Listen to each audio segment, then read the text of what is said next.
अब बात करते हैं provision of regulating act. Regulating act के प्रावधान। रेगुलेटिंग एक्ट में अनेक प्रावधान किए गए थे। इस एक्ट के द्वारा एक नया प्रशासनिक ढांचा खड़ा किया गया। अभी तक बंगाल, मद्रास, मुंबई प्रेसिडेंसी स्वतंत्र थी।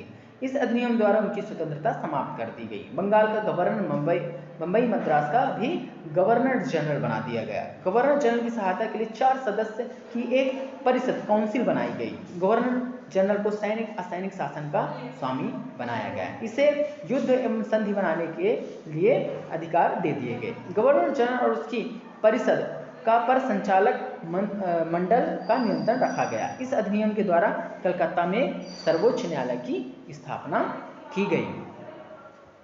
ठीक है, उसके बाद पढ़ते हैं। एक्ट के अनुसार कंपनी के अधिकारियों और कर्मचारियों को ऊंचा वेतन दिए जाने लगा और उनके द्वारा उपहार, भेंट आदि लेने और व्यक्तिगत व्यापार करने पर रोक लगा दी गई। ठीक है ना, आगे चलते हैं। अब पढ़ते हैं डिमेरिट्स ऑफ एक्ट। एक्ट में कमियां क्या थी, यानी रेगुलेटिंग एक्ट जो बनाया उसमें क्या क्या कमियां थी। ब्रिटिश संसद द्वारा कंपनी के मामलों में यह प्रथम हस्तक्षेप था। इसके द्वारा कंपनी की सुचारू कार्य प्रणाली में सुधार की संभावना थी, परंतु जल्द इसके कई दोष सामने आने लगे। गवर्नर जनरल और उसकी परिषद में सदैव झगड़े होते रहते। कोई भी निर्णय लेना आसान नहीं था। गवर्नर जनरल की स्वतंत्रता बाधित हो गई। सर्वोच्च न्यायालय को स्थापित कर दिया गया, मगर इसका अधिकार क्षेत्र निश्चित नहीं था। प्रशासनिक और न्यायिक विभाग के अधिकार क्षेत्र अस्पष्ट थे। गवर्नर जनरल को अन्य प्रेसिडेंसी पर पूर्ण अधिकार नहीं दिए गए। ठीक है, ये थे डिमेरिट्स ऑफ एक्ट्स। अब बात करते हैं विलियम पिट का इंडियन एक्ट या पिट्स इंडिया एक्ट 1784। ये क्या है? रेगुलेटिंग एक्ट के दोषों को दूर करने के लिए कंपनी के भारतीय क्षेत्रों में प्रशासन को कुशल एवं उत्तरदायित्वपूर्ण बनाने के लिए, उत्तरदायित्व मतलब रिस्पॉन्सिबल बनाने के लिए, है ना, कि एडमिनिस्ट्रेशन इफिशिएंट बने और रिस्पॉन्सिबल बने, उसके लिए ब्रिटिश प्राइम मिनिस्टर विलियम पिट ने क्या किया, पास किया एक एक्ट जिसे कहते हैं, ये मतलब प्रधानमंत्री थे वहाँ के, इंग्लैंड के। ठीक है ना, पिट इंडिया एक्ट 1784 कहते हैं इसे। भारत स्थित कंपनी के कार्यक्षेत्र, कार्यप्रणाली आदि पर नियंत्रण स्थापित करने के लिए ब्रिटेन के प्रधानमंत्री विलियम पिट के सन 1784 ईस्वी में एक कानून पारित कराया जिसको पिट इंडिया एक्ट कहा जाता है। Characteristics of Pitt India Act, मतलब पिट इंडिया एक्ट की विशेषताएं क्या क्या हैं, अब इसे पढ़ लेते हैं, है ना। चलिए, इस कंपनी के मामलों और भारत में उसके प्रशासन पर ब्रिटिश सरकारों का अधिकाधिक नियंत्रण का अधिकार दे दिया गया।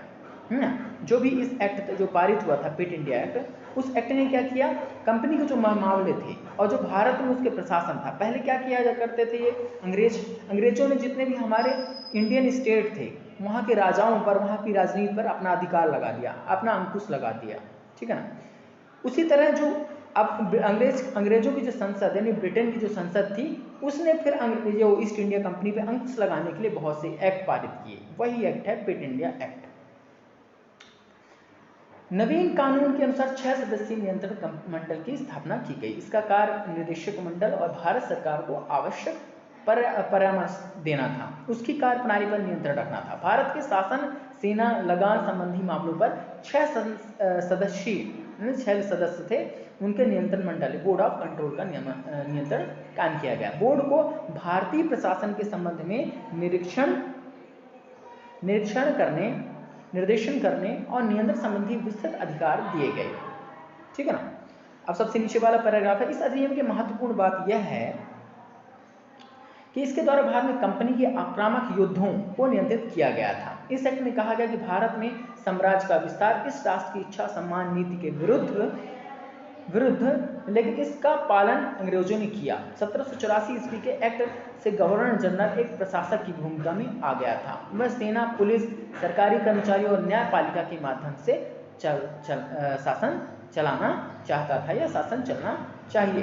तो मतलब जो ये एक्ट पारित हुआ उसके बाद धीरे धीरे पुलिस व्यवस्थाएं हुई, पुलिस हुई, प्रॉपर सेना हुई, ठीक है, बहुत से कर्मचारी हुई, उसके बाद आईएएस वगैरह स्थापित किए, यानी कलेक्टर वगैरह उस समय के, है ना, जिसे सिविल सर्विसेज का गठन वगैरह किया गया और न्यायिक पालिका को भी स्थापित किया गया। चलिए आगे बात करते हैं सिविल सर्विस। सिविल सर्विस का गठन। वॉरेन हेस्टिंग के पश्चात 1784 में लॉर्ड कॉर्नवालिस भारत में गवर्नर जनरल बनकर आया। लॉर्ड क्या नाम था इनका? लॉर्ड कॉर्नवालिस, है ना, लॉर्ड कॉर्नवालिस। हेस्टिंग के बाद लॉर्ड कॉर्नवालिस को भारत में सिविल सर्विस की स्थापना का जनक कहा जाता है, लॉर्ड कॉर्नवालिस को। इसका शासनकाल कंपनी के सीमा विस्तार से अधिक प्रशासनिक सुधारों के लिए महत्वपूर्ण है। उसके शासन के प्रत्येक क्षेत्र में आवश्यक सुधार किए गए। उसके प्रयासों के परिणाम स्वरूप न्याय, पुलिस एवं शासन, कर तथा व्यापार के क्षेत्र में महत्वपूर्ण परिवर्तन हुए। कंपनी के अधिकारों के बीच व्याप्त भ्रष्टाचार में कमी आई थी। लॉर्ड कॉर्नवालिस ने शासन के भारतीयों को दूर रखने की नीति अपनाई थी, विधिवत दूर रखने की। ब्रिटेन के युवा सिविल सर्विस की ओर अधिक आकर्षित होते थे। मतलब जो भी सिविल सर्विस स्थापित किए गए उसमें भारतीय लोग ना आ सकें। मैक्सिमम किसको रखा गया? अंग्रेजों को, है ना, इसलिए भारतीयों को दूर रखा गया। सिविल सर्विस सदस्यों की नियुक्ति सन 1833 ईस्वी तक निर्देशकों द्वारा की जाती थी, निदेशकों द्वारा। उसके बाद प्रतियोगी परीक्षा शुरू की गई।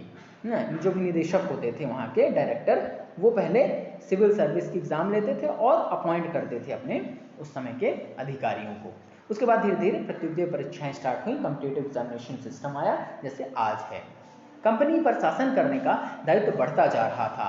साथ ही उनका भारतीय रीति रिवाज, संस्कृति, रीति रिवाज का मतलब होता है right and rituals and culture, है ना, कस्टम्स भी जिसे कहते हैं। तो जो संस्कृति थी परिचित होना भी जरूरी था।